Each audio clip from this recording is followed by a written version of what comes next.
Khilafiyyah in Islamic Teachings. Understanding Differences of Opinion as a Mercy for the Ummah. A lecture for students of Nusaputra University, Sukabumi. Bismillahirrahmanirrahim. Assalamu alaikum wa rahmatullahi wa barakatuh. All praise is due to Allah, the Most Wise, the Most Knowing, who has perfected this religion for us and has made it a guidance for all of humanity until the Day of Judgment. Peace and blessings be upon our beloved Prophet Muhammad, SAW, who taught us the religion with wisdom and beautiful preaching, who showed us how to navigate differences with grace and humility, and who left for us a legacy of knowledge that continues to illuminate our path. May peace also be upon his noble family, his righteous companions, and all those who follow his guidance with sincerity and devotion.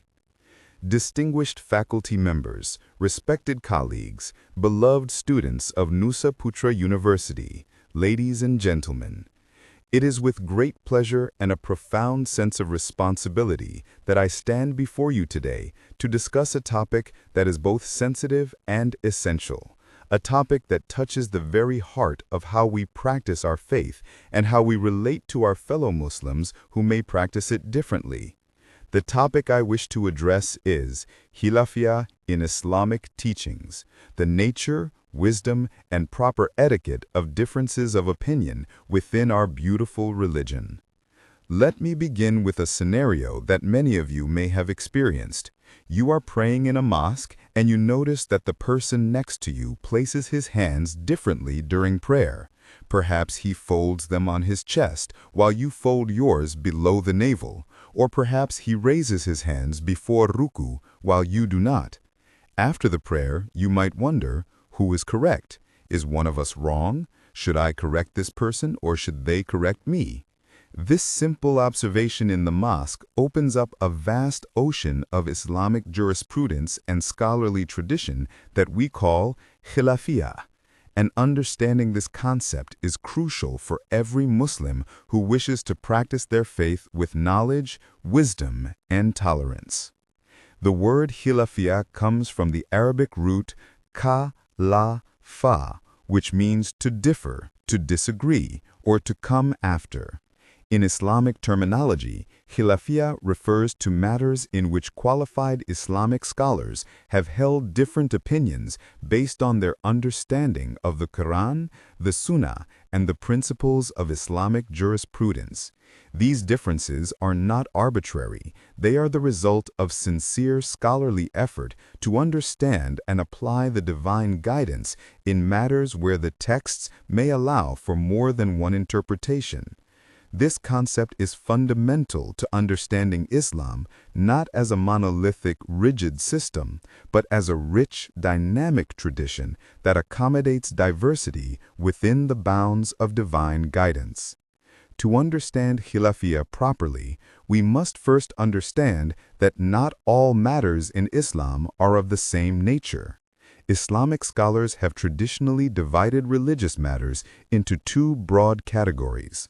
The first category is known as al-sawabit, or al-qatiyat, the fixed, definitive matters upon which there is absolute consensus and no room for disagreement.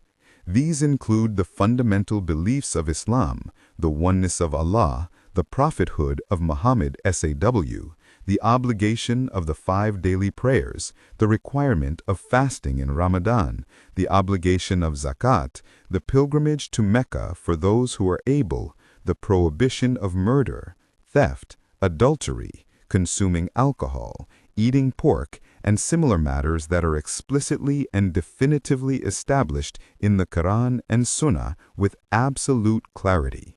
These matters are not subject to Khilafiyyah because the evidence for them is decisive and leaves no room for alternative interpretations.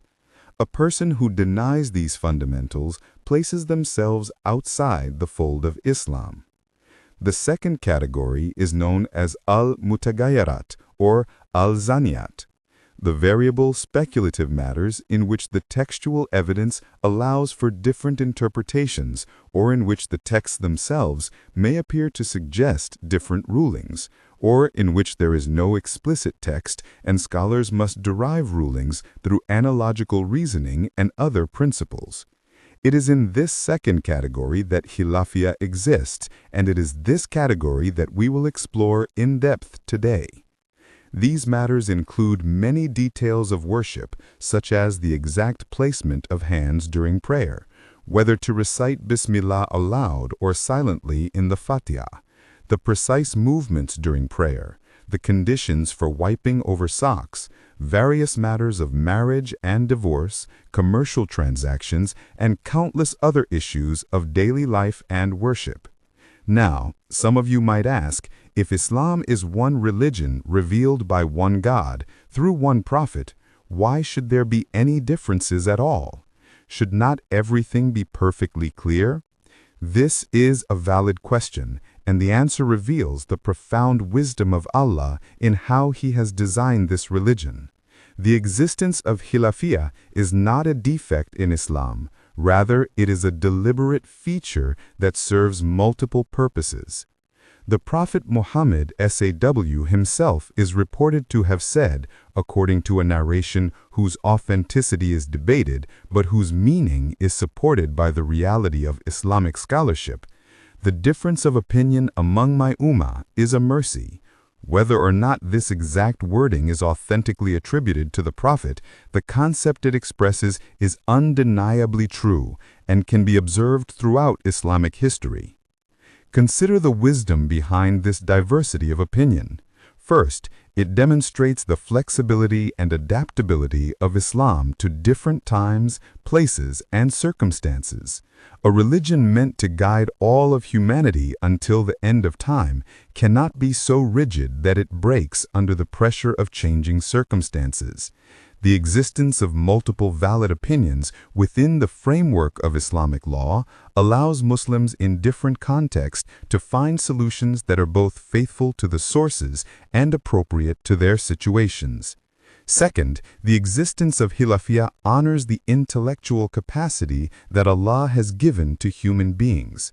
By leaving certain matters open to interpretation, Allah has invited scholars to engage deeply with the texts, to reason, to analyze, and to exercise their God-given faculties of understanding. This intellectual engagement has produced one of the richest scholarly traditions in human history.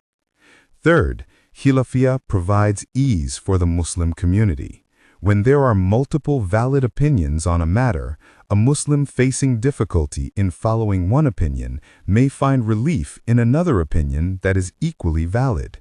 This is not about shopping for the easiest opinion to satisfy one's desires, but about recognizing that Allah has provided legitimate flexibility in matters where such flexibility does not compromise the fundamental principles of the religion.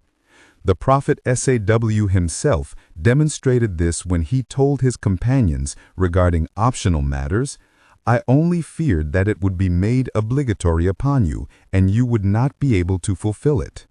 He was always concerned with ease for his ummah, and the scholarly tradition has preserved this spirit of ease within the bounds of the law.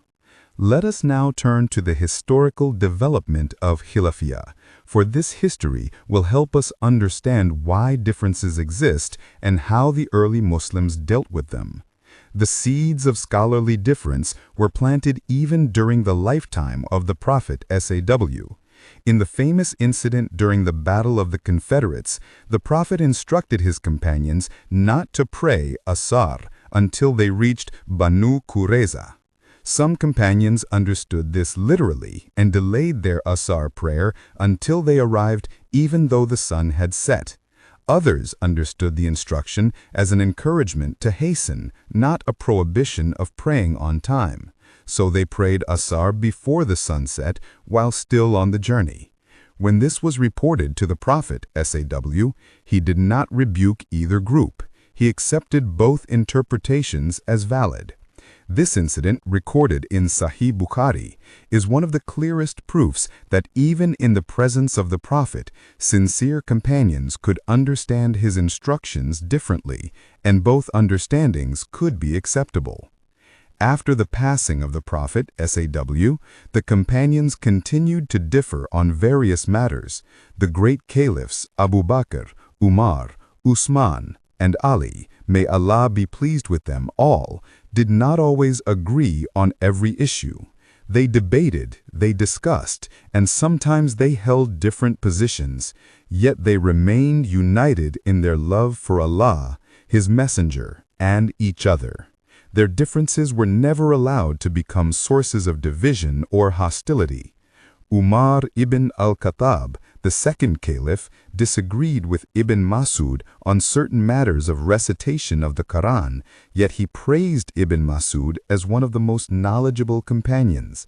This attitude of respectful disagreement is the model that we must follow. As the Muslim community expanded and